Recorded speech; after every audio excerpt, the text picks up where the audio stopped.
Sure. This is a really exciting time, of course, in oncology, and we have learned so much more about cancer biology, and we're really working towards doing a better job in treatment selection using the characteristics of the tumor and patient characteristics. So one of the newer tools we have is next generation sequencing. And only a few years ago we could only sequence a single gene at a time. But now we have tools where we can look at several dozen to several hundred genes at a time. And we already have some drugs that have been approved where we know a specific mutation confers sensitivity to a targeted therapy.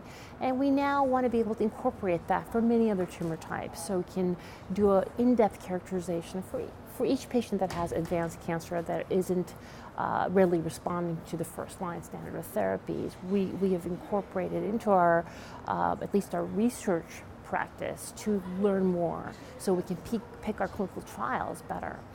To be able to facilitate this, in 2012, we activated a larger study that we refer to as Clearinghouse, where we do testing in the clinical lab, looking at genes that we know have a role in cancer biology, and we have trials that are ongoing looking at novel agents that may be relevant to these targets.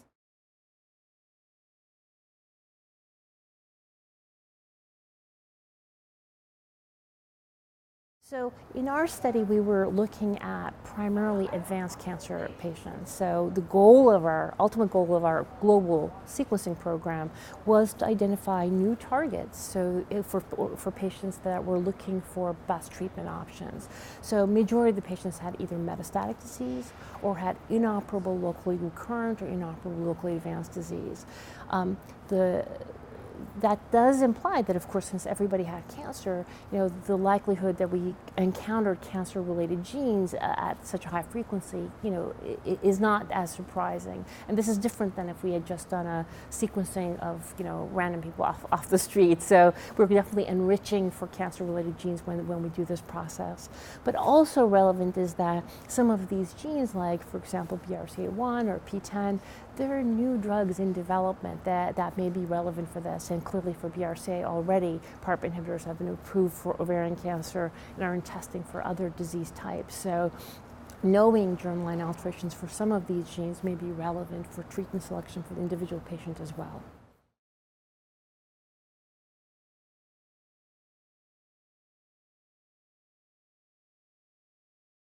When we did this study, we also did an exploratory aspect where we did targeted exome sequencing, where we looked at 202 genes, and we did full sequencing of these genes in the research laboratory. And when we did this, we looked at tumor as well as normal DNA.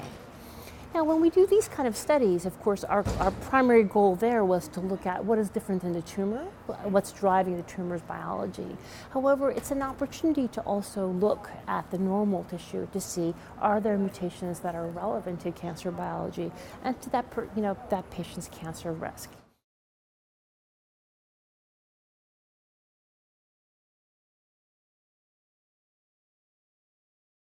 This is an area that's been very controversial in general, because not only when we do tumor versus normal testing like we did, but also even when we do tumor sequencing, we're not sure what mutations we see are tumor or normal derived, and how to handle that has been an area of great controversy.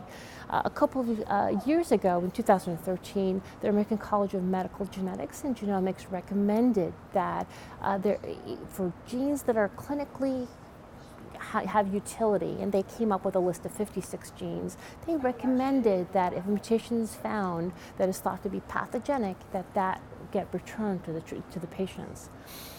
There's been controversy about incorporating this in general because it's not actually as easy as it sounds, but even more controversial has been what to do if it's found in a research environment. I felt that in our study, we had the opportunity to learn more about the disease, but also really help the patients and their families if we returned these germline results. So we looked at the first 1,000 patients where we did this targeted exome sequencing, and we asked how often do we find something in the germline that really is meaningful, that we consider actionable. We looked at that 202 gene panel. It overlapped by 18 genes with that 56 gene recommendation for return. So in addition to those 18 genes, there's one more gene called PALB2, where in the last couple of years there's been data suggesting there's significant risk of cancer associated with it, and we felt that also had clinical utility. So looking at those 19 genes, then we asked how often do we find a germline mutation in these?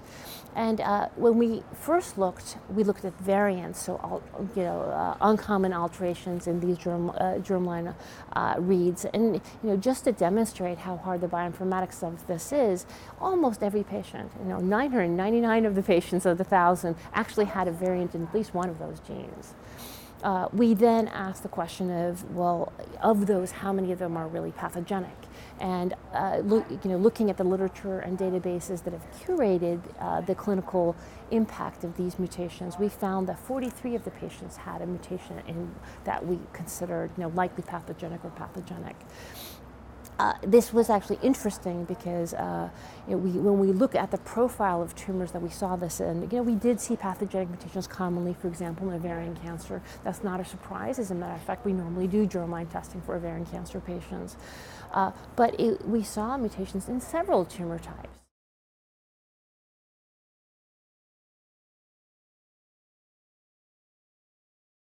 Further, we also found that when we looked at breast cancer, for example, and we looked at the different subtypes of breast cancer, the results were very interesting.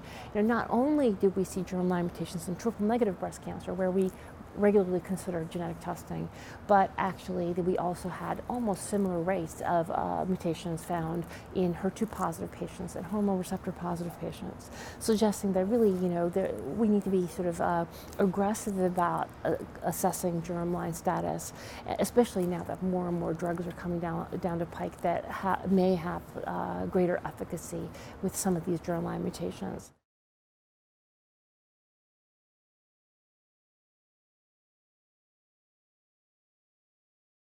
Of these 43 mutations we found, actually 23 of them had not been previously identified clinically. So that means that the patients either didn't have a family history that triggered genetic workup, or they just didn't have enough follow through themselves. So, for example, 7 patients where they could have met genetic testing criteria. A few of the patients really just didn't follow through on the recommendations, and a few of the times there was no genetic counseling recommendations made.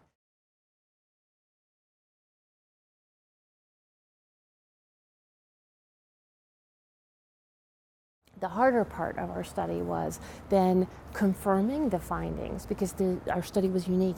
We did the testing in a research environment. We wanted to make sure that these were real findings. So we sent the same DNA off to a CLIA lab with a de-identified fashion and confirmed that indeed these mutations were there. And then now we're in the process of returning these results for 7 of the patients. We've already met with them and done genetic counseling, and 5 of them have already gone formal repeat genetic testing confirming the results.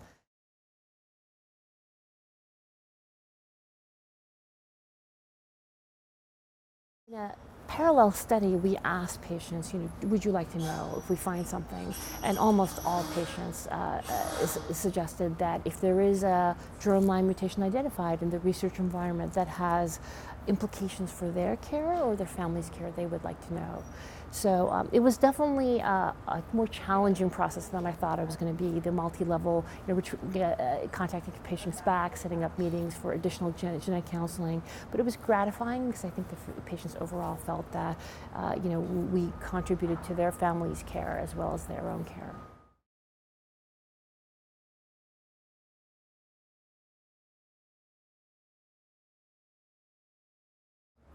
So there are two aspects of this. So, the project we did was in the research environment, and that definitely for clinical researchers, the take-home message is that if we find something in the research environment, patients would like to know.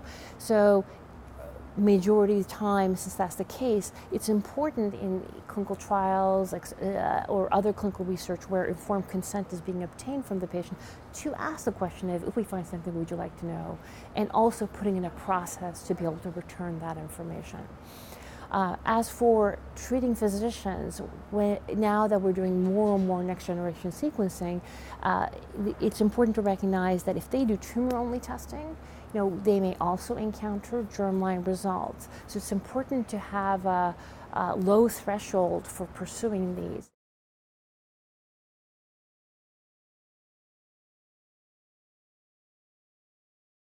One of the things that was interesting about our study is that demonstrated certain genes are mutated commonly as a somatic mutation. That means it only happens in the tumor, it's not really germline as often. So for examples of this is APC or TP53. These were genes that were, in our series, mutated very commonly in the tumor only. We did find germline mutations, but not as often. In comparison, for example, BRCA1, BRCA2, we had some somatic mutations, but germline mutations, if you found a mutation, it was more likely to be germline. Thus, I think if you do tumor-only testing and you get results that a patient has a TP53 mutation, that alone doesn't require a referral to genetic counseling, because more than likely that's a somatic alteration, unless there's a strong family history that would suggest that there's a TP53 mutation in the family. In contrast, I think if you have a mutation, for example, in BRCA1, BRCA2, given how relatively uncommon the somatic mutations are, it's definitely worth determining whether it's germline or somatic, and at least a genetic counseling appointment is worthwhile.